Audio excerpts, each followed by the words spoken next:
Yo, what's up? Magse-service po tayo sa ngayon, sa Totomas, Batangas.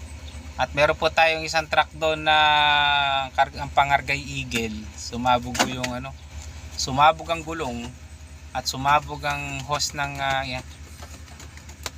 Ano bang hose yan? Hose ng double chamber. Papalitan ho natin yun. Sige, tsaka ho magpapalit din ho ng gulong. Papavulcanize muna tayo.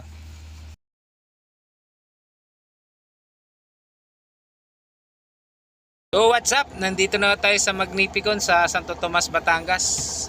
Hihintay lang ho natin yung truck na lumabas doon sa silo.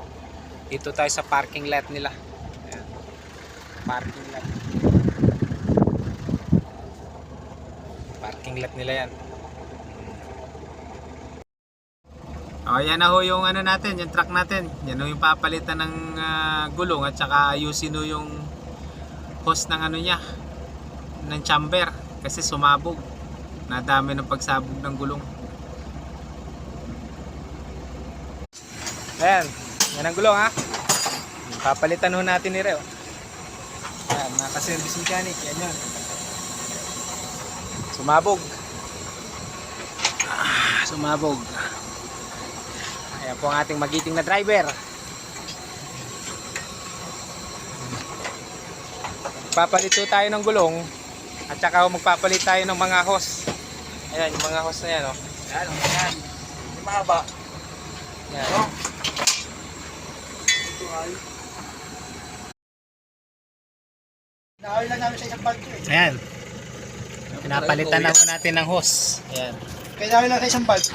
Yahoy nyo? Oo. Yung pinagpalitan sa'yo, yun ang Ayan ipapagawa. yung papalitan natin, yung hose yan, pinapalitan na. Bali, dalawa ho yung papalitan na yan. Ba't dami ang ginahoy mo? Yeah.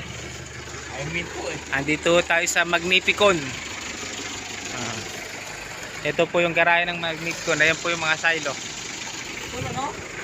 Yan yung driver ho natin. Shoutout. Yan yung dala nating gulong. Ayan o. Yan yung bago. Ito po yung sumabog. Kita nyo naman. Tara.